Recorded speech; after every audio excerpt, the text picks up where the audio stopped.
Bom dia a todos e a paz do Senhor Jesus Cristo.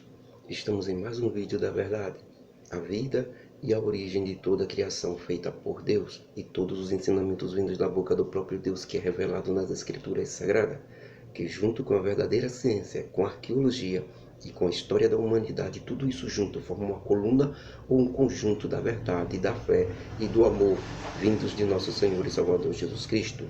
Então, irmãos, em nosso último estudo da verdade de toda a criação feita por Deus, nós vimos Abraão no reino do rei Gerá. E seguindo os mesmos procedimentos do povo de Canaã, este reino e este rei seguiam a mesma miséria, irmãos. Ou seja, tentar cobrir um pecado menor com um pecado, segundo eles, maior. Como, por exemplo, que nós vimos Abimeleque, rei de Gerá. Se chegasse alguém no seu reino, um casal, por exemplo, e a mulher deste homem fosse muito bela, e ele quisesse essa mulher como sua esposa no palácio, para não cometer o adultério de ter esta mulher com o marido ainda vivo, e não cometer este adultério contra o homem, o marido dela, que estava vivo, ele mandava matar. E assim, ela, viúva, ele poderia pegar como sua mulher, como sua legítima esposa. Final das contas, ele comete um assassinato para não cometer um adultério. Um ensino maléfico, um ensino de Satanás. E até tem pessoas que nos dias de hoje, irmãos, achando que podem cobrir um pecado com outro pecado. Isso é típico do homem. Pode até aliviar a consciência, mas a condenação é muito pior. Por isso, Abraão mais uma vez diz que Sara é sua irmã, que na verdade era mesmo. E ninguém pergunta se além de irmã, ela também era mulher dele. Por isso Abimeleque pega Sara e coloca em seu palácio junto com suas esposas, mas o terrível acontece de repente. As mulheres, não só do rei Abimeleque, mas também as mulheres do palácio do reino, não conseguem mais ter filhos. Em outras palavras, não conseguem mais engravidar. Passam a ser estéreis. Isso deixou o rei Abimeleque apavorado, e quando foi à noite, Deus aparece em sonhos a ele, para dizer que a culpa era porque ele estava com a mulher de Abraão e que Abraão era profeta de Deus. Quando Abimeleque escuta isso, ele se defende e diz que não fez nada com Sara e não sabia que Sara era mulher de Abraão.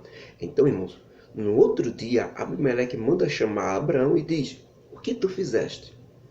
O que foi que eu fiz contra ti, Abraão, para trazeres para o meu reino tamanho pecado? Tu me fizeste aquilo que não deveria ter feito. O que tu tens visto por aí para fazer tal coisa comigo e com meu rei? Me enganar desta forma?" E Abraão, irmãos, humildemente responde: "É o seguinte, porque eu dizia comigo mesmo, certamente este reino que estou chegando agora também não tem o temor de Deus, assim como por onde passei, e eles me matarão por causa de minha mulher, porque na verdade ela é minha irmã também, além de minha mulher.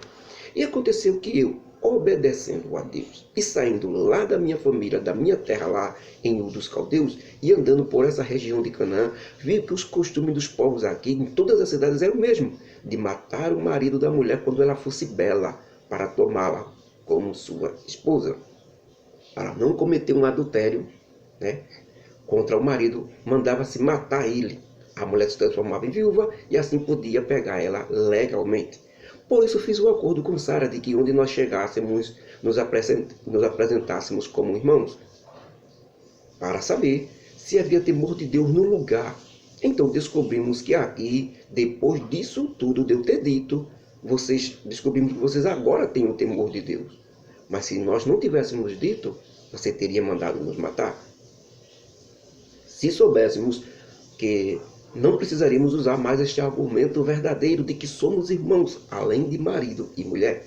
Abimeleque observou que realmente Abraão tinha razão e que também era profeta de Deus. Então, no gesto de humildade e reconhecimento, Abimeleque deu a Abraão mais vacas, ovelhas, servos, servas e lhe entregou sua esposa Sara, exatamente como Deus ordenou. E ainda disse mais a Abraão: "Observe todas as fronteiras do meu reino, habite e more onde você achar melhor."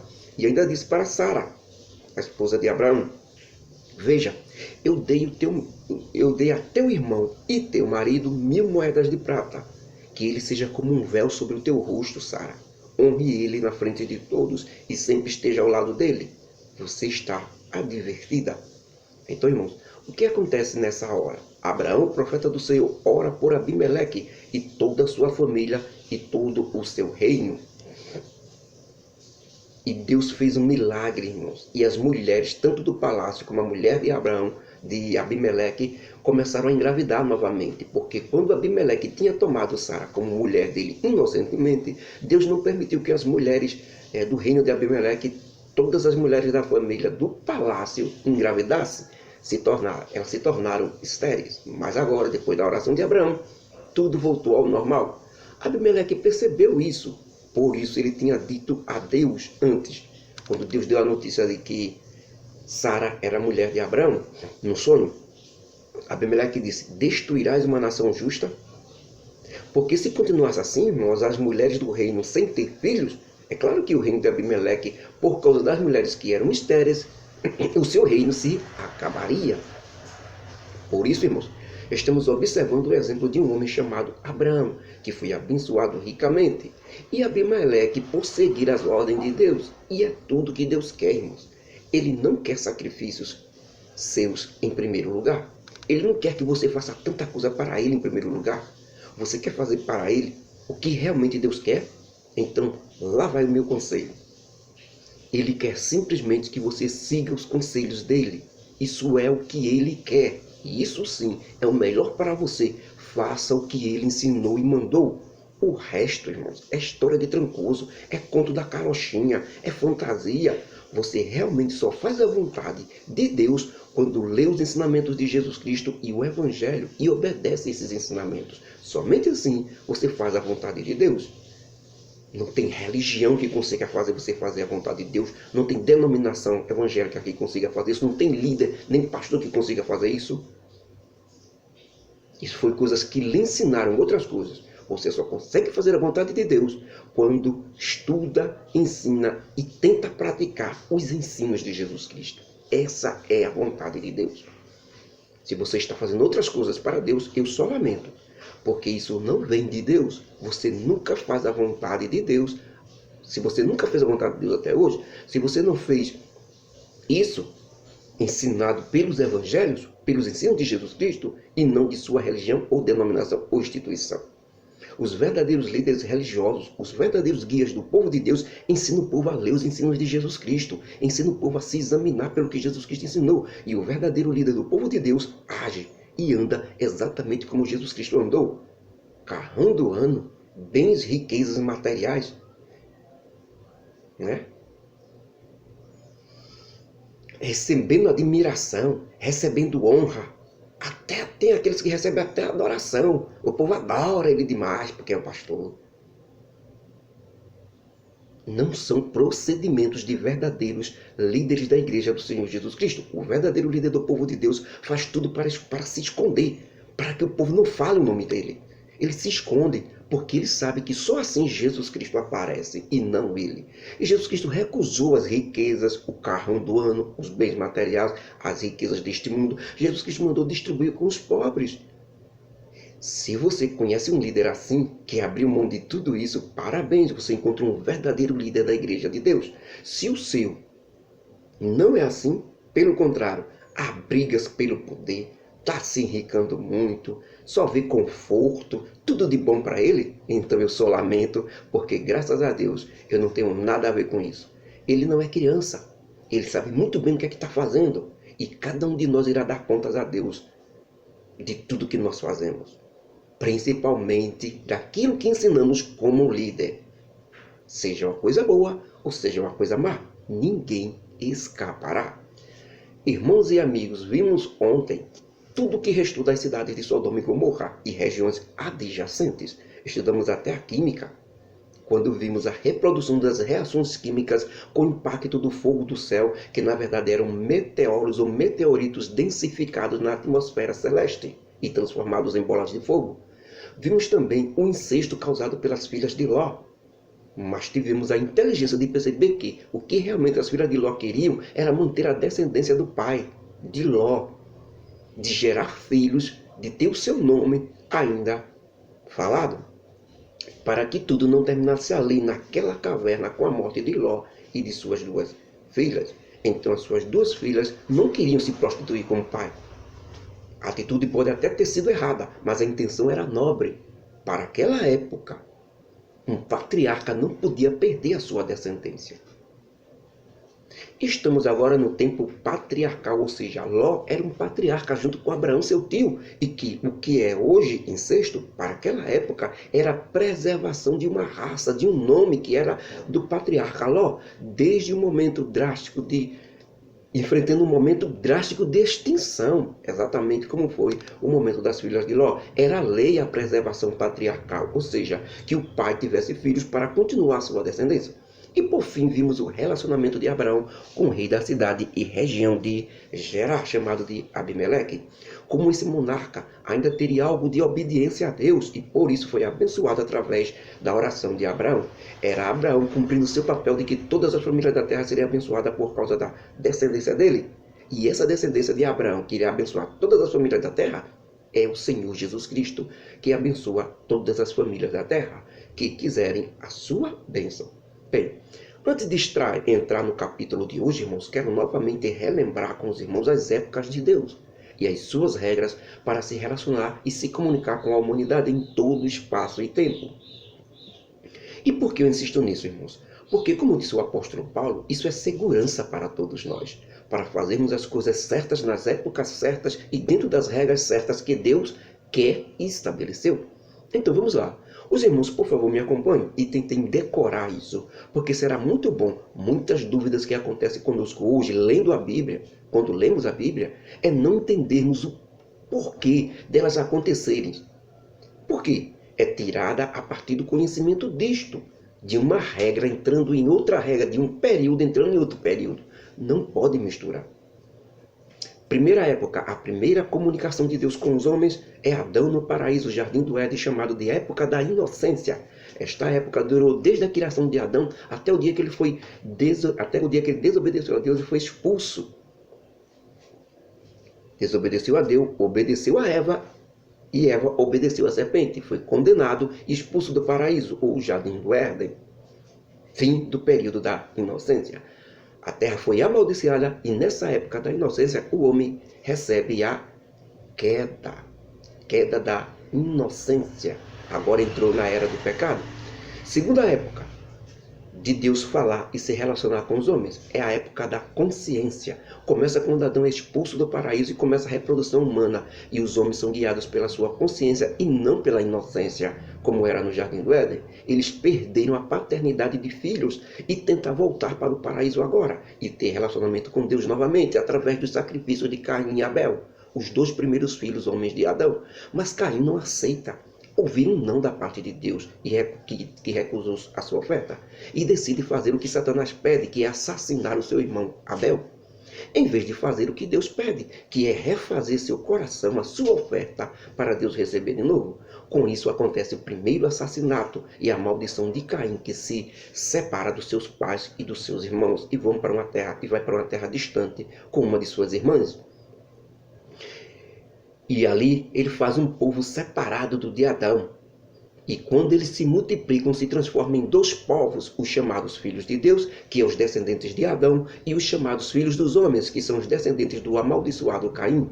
Se multiplicam tanto que finalmente esses dois povos se reencontram novamente. Acontece que os descendentes de Caim, chamados de filho dos homens, que estão sob maldição de sangue, e ainda os pecados que carrega desde Adão, se mistura com os filhos de Deus, que são os descendentes de Adão, chamados de filhos de Deus, não porque sejam filhos de Deus, mas porque não tem a maldição de Caim. Tem apenas o pecado de Adão, mas a maldição de Caim não. Os descendentes de Caim tinham o pecado de Adão e tinham mais a maldição de Caim de ter assassinado o primeiro ser humano.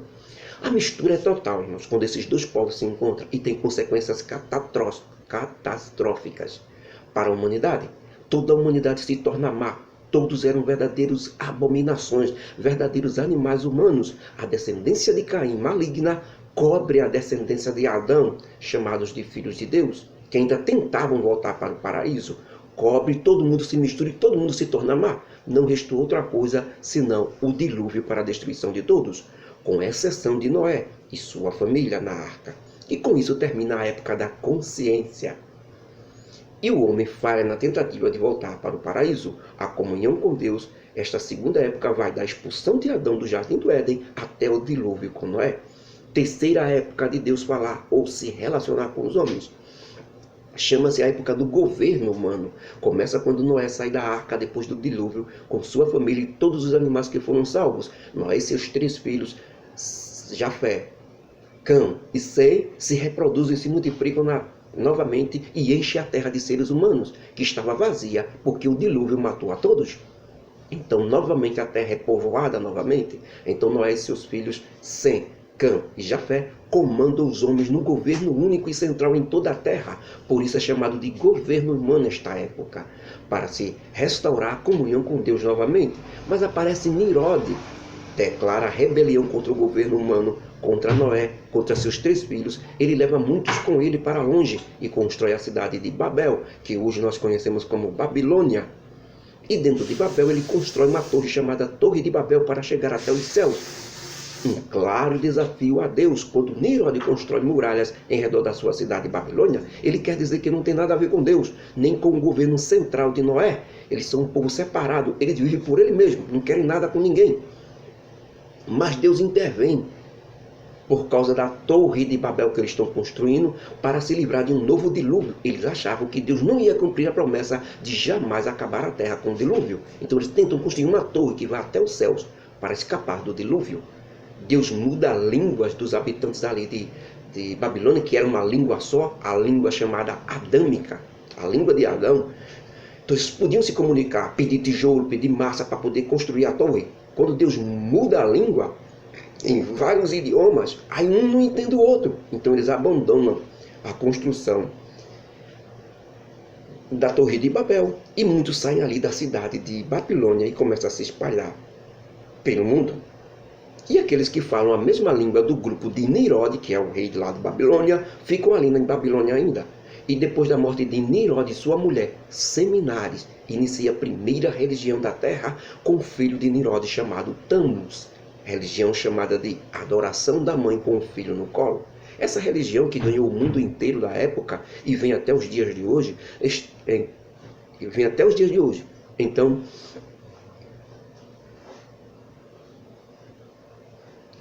a época do governo humano de Noé, novamente o homem falha e não consegue voltar para Deus. E essa terceira época termina na Torre de Babel com a divisão de línguas dos homens. Todos foram para lugares diferentes. Então, a época do governo humano começou com Noé, depois do dilúvio, repovoando a terra e termina agora com a divisão das línguas e expulsão dos povos pela terra. Quarta época que Deus fala ou se relaciona com os homens é a época que estamos agora estudando, chamada de época da promessa ou período patriarcal. Essa época começou quando Deus chamou Abraão para sair de Ur dos Caldeus e do meio de sua família e promete a ele formar uma nação nova, separada das outras nações da terra. E isso Deus fará com os filhos dele, de Abraão, e que seria a nação particular de Deus. Deus, desde o começo, tratava com os homens, com toda a humanidade. A partir de Abraão, não. A partir do período da promessa, Deus vai tratar agora com um homem só, ou com uma nação só. E esta nação vai ter a obrigação de passar as leis de Deus, os ensinamentos de Deus para as outras nações da terra. Então, irmãos, vamos ao capítulo de hoje? E não confundam as épocas, ok? O que é inocência é inocência. O que é consciência é consciência. O que é governo humano é governo humano. O que é patriarcal é patriarcal. O que é período da lei é período da lei de Moisés, ou lei de Deus. E o que é graça de Deus. Estamos nas promessas, a aliança de Deus com os homens. Então Moisés escreve assim: no dia em que Deus disse a Abraão, no tempo determinado, eu passarei novamente aqui e tu terás um filho com Sara. Na época ele tinha 99 anos. Agora, depois de 9 meses, finalmente chega a hora de Isaac nascer. Já imaginaram, irmãos? Uma mulher de 90 anos, grávida, e a barriga crescendo, como se fosse uma jovem? Toda a concepção de Sara foi um milagre. Desde o fato de ser estéril, nunca poder ter filhos, até o momento que engravidou, já velha demais, sem condições para isso, com o ventre já amortecido pela idade. Seus órgãos amortecido pelo desgaste do corpo velho que ela tinha. De repente surgiu o vigor e a pompa para uma gestação. Um estrondoso milagre de Deus que vai além da compreensão humana. Milagre só é milagre assim, irmãos.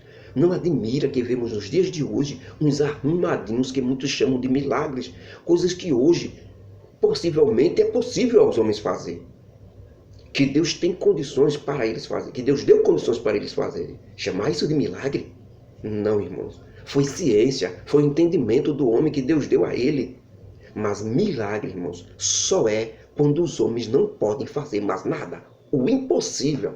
Isso sim é milagre. Os irmãos sabem por que Deus não deu logo esse filho a Sara e a Abraão? Quando ele e ela ainda eram mais jovens, sabem por quê? Porque ainda com 80 anos, Abraão fez um filho com Agar, a escrava. Lembram? Mas Agar, a escrava, tinha cerca de 30 a 37 anos. Entenderam? Ele tinha 80, mas ela tinha 37 anos, mais ou menos, segundo os estudiosos. Quando Abraão fez um filho com ela, chamado de Ismael, ela tinha vigor ainda para ter filhos, considerando que a saúde naquele tempo era 1000 vezes melhor do que a saúde dos dias de hoje. Alguém poderia chamar isso de milagre? O filho de Abraão com Agar? É claro que não. Foi normal. Mas agora, pensem comigo. Uma mulher que passou 90 anos sem ter um único filho, completamente estéril, sem poder engravidar. O problema era Sara. O problema era Sara porque o marido dela teve um filho com a escrava. Certo? Então, quando ela era mais nova, ela não teve filhos porque ela era estéril mesmo. Por que ela era estéril? Porque Abraão teve um filho com Agar. Então, o problema era ela. Ela não podia ter filho desde novinha. E agora está com 90 anos. Então, o problema era Sara e não Abraão. Então, Sara engravidar agora, com 90 anos, era impossível. Então, quando é agora, já com o corpo velho, ela tinha relação com ele. Então, quando é agora, já com o corpo velho e abatido, Sara engravida de um homem de quase 100 anos, que desde jovem ela tinha relação com ele, mas nunca engravidou. Por que agora? Qualquer um que soubesse disso iria dizer, isso não é normal, isso é um milagre, isso só pode ser Deus. Por isso que o anjo disse a Abraão, haveria alguma coisa impossível ao Senhor Deus? Moral da história, irmãos, as coisas que dá para o homem fazer, irmãos, para Deus, para que Deus fazer? Agora, aquilo que eu e você não podemos fazer, isso sim Deus faz, para que todos saibam que foi Ele que fez e não o homem. Isso é um fato.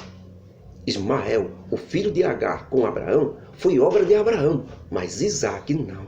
Esse filho dele com Sara era diferente. Esse era completamente milagre de Deus. E Abraão, já com quase 100 anos, viu o milagre e promessa de Deus cumprida. E Moisés escreve esse acontecimento maravilhoso e nos diz que finalmente, depois de 9 meses, nasce o filho de Abraão com Sara. E dessa vez o filho legítimo. E Abraão coloca ele nos seus braços e dá o nome a ele de Isaque.